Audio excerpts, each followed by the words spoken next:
Ha! I am Adam, the Shadow T. Watch closely as I use my ninja speed to throw this band up and catch it on these fingers. Ready? Ha! What? Oh my goodness, that was so cool! Hi guys, it's Adam the OT here again. That little trick I have used so long to get so many kids' attentions. It's a really brilliant one that leads into a whole list of fine motor skills activities, but the very best thing about it is, if you do that one first, you get that, little bit of surprise, then you get to teach them how it's done and they get to surprise others. It's great for capturing motivation. It's really great for building confidence, because for a lot of my boys who have poor motor skills, they don't have this negative self-perception in this because they have no frame of reference for it. So I'm going to show them how it's done first. I'll show you how it's done and then we'll do the way I teach it, okay? So you get any rubber band. This is just a very simple rubber band, nothing complicated about it. You want a relatively small one, okay? Because this is very, very light, I'm going to double it over. Again, get the child to do all of this. They do all the setup and everything. There's a little bit of motor planning involved, but that's where you get the benefit, okay? See? Now, all you're going to do, when I do the trick, if you see, it looks like I'm holding it, I'm going to pretend to throw it out. I'll build up the tension and drama, like, okay, speed, focus, focus, got it, okay? It really isn't hard at all. In fact, it's ridiculously easy. You let them hold the band like that. It's surprising how many people are impressed by it. And you extend your fingers slowly. See what I did there? Sorry. Band, pull it out, put all of your fingertips inside, just like that. See my fingertips inside? Then when you slowly extend your hand, pop, it jumps across, okay? Couldn't be simpler. That's the hook, that's the motivation. Now I'm gonna build a little bit more onto that the way I teach it. So I'm saying, okay, you're a ninja. Wow, you're a ninja kid. You're Scorpion, Sub-Zero, whoever you wanna say. You're like PJ Masks if they're younger, okay? First, ninjas gotta have strong hands for, all their ninja skills. So I'm gonna get their rubber band again, put it over their fingers, and get them to strengthen their fingers first. I was like, okay, see if you can rip this rubber band. All right, too light this one again, so I'm going to double it over. So can they tear it in 2 fingers? Very hard. Okay, I'll let them do 3 fingers. Put 3 fingers in. If they're younger, if you want less of a challenge, you can let them help. Put 3 fingers in. Try and pull. Try and snap it. Hold it for 3 seconds out there. If they're older and you want a bit more challenge, try and get them to do that without using their other hand, okay? So we're going to use just their fingers in that hand to do it. Open, hold for a second. That's surprisingly challenging. These little muscles inside their hand called the lumbricals, very important for fine motor skills. They're rarely tested a lot. Most of the work in hand for hands is flexion. These little muscles get tired really quickly. Unless you're working with people like grapplers or jiu-jitsu players or climbers, they have super strong lumbricals, okay? Lovely. Then take the fingers out. A little bit more dexterity and more planning. If they can, try and get them to take them out one at a time. Stretch. Out one at a time. Ooh. Back on just the 2. Stretch. And beautiful, okay? It's surprisingly hard in your fingers that when your hands get tired real fast. You can add a little bit more to it, so I'm going to do it in the other hand as well. If you get them to hold their arm out, if you're doing teletherapy, hold their arm out straight to the camera while they're doing it, then they can copy you. So you're pointing your fingers at your fingers. Oh, that's a bit freaky looking.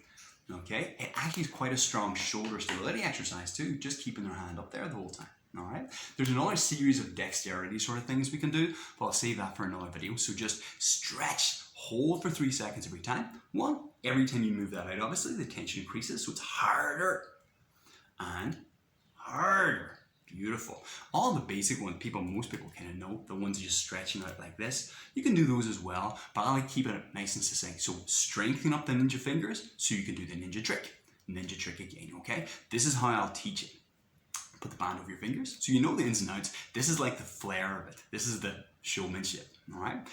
All you're gonna do first, when I'm gonna teach them this in a session, then at the end, I wanna see them do it to their parent, and for them to see their parent's reaction is amazing. It's what OT is really good for, to see the child surprise themselves, okay? So, on the fingers, pull it out. First of all, just get comfortable with doing that. They'll get it very quickly. Then you get the bit of showmanship then, okay? So we're gonna point their hand up, and I'm gonna try and almost like punch up and catch it. boom. Excellent, okay? They tell their parents, I'm going to throw it in the air and catch it in the other hand when it comes down. Bang! It's not what they're doing, but that's what you got to sell, okay? Let's do it the other way, all right? Let's go down this way. And go down. Boom! Easy peasy. Everyone's still impressed. It's quite hard to figure out if you haven't seen it done before, okay? Now we can add to it a little bit more. So I'm going to add a second layer to it, a little bit more motor planning. Keep the band on our fingers. I'm going to take another band. Now, they've told people they're going to throw it up, it's jumping over the top and landing here, okay? Now I'm going to make that impossible. And this is confuse people, but it's all misdirection. Take another band, put it over their finger, they twist, put it over their next finger, twist, finger, twist, finger. So now they've made a net. See that? There's a net between them. Great for strengthening itself, but it also means this guy can't escape. So how's he going to get around? So you set people's up the expectation. They think, oh, he's really good. Then you kind of perplex them, okay? Pull the band down again. So now we've got our net. He can't escape. Bam! But he still escapes. Of course, we're a ninja. And we can't understand our skills, okay? Easy peasy. So that's it, guys. That's the little ninja trick. The reason I love this sort of work is I especially like magic, like those sleight of hand sort of activities, because they have, like I mentioned, there's no like negative frame of reference already working from. If I take my kid into a clinic and start him doing like football skills, soccer skills for my American friends, then this is something all his friends do. He already has his own very low opinion of his skills in this particular activity. So I want to introduce something that no one can get straight away. No one knows how to do this, and no one, unless you've done it before, there's no frame of reference. Then show him it's surprisingly simple if you follow the step-by-step process. And then he learns the dexterity of how to do it. And then he can do something cool that requires motor skills that his parents and his friends and anyone he knows, they don't know how to do this. So it's like this idea of being in on the secret, of being like let in behind the curtain, then that's really, really appealing. And it's weird because I've seen so many of my boys who hate handwriting and hate a lot, maybe sports as well. They're always picked last for football, but then they start doing things like sleight of hand magic or card tricks, very dexterous stuff. But then you see, okay, oh, I see how it's done. Now I can do it and impress other people. And it takes quite a while. For those guys with maybe motor planning and dexterity issues, maybe it does take a little longer to learn this, but they're not talking down about themselves while they're doing it. The whole experience is universally positive, even if it's very tricky. The motivation helps them push through. And it's great for the confidence. It's great for their motor skills. And the third part, which I really, really like, it's one of my favorite reasons for doing it. It's great for what we call task-directed persistence. So trying to encourage the young person to stay with something, even when it's hard and tricky, because he sees his own mastery develop. And he can see, oh, I'm actually getting a little bit better at this.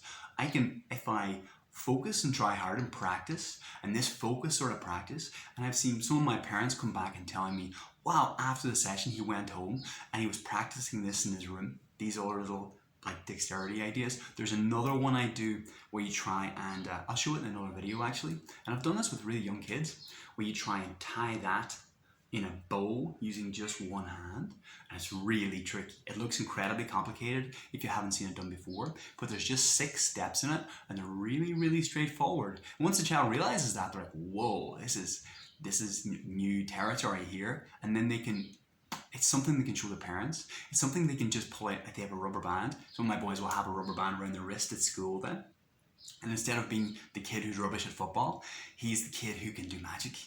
And that for a young, I usually talk about boys because a lot of my caseload is boys, but for any young person, what that does for their self-esteem and for their self-concept and for how they see themselves fit into their little classroom playground community is amazing.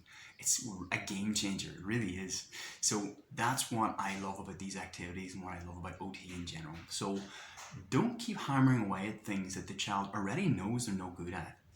Don't only try and just prop up the deficits, because that can be devastating to the young person's confidence. Instead, try and find something that they're surprised by, that's exciting and motivating by itself, and they'll develop mastery and brings up their confidence rather than putting a spotlight on what they can't do.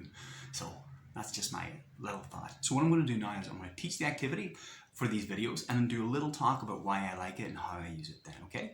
That's it, guys. That's Adam EOT again. If you have any comments or suggestions or any other activities you'd like to see or things you want to work on, just let me know and I'll do my best to do the video just for you guys, okay? Thank you so much, everyone. Adam EOT, out.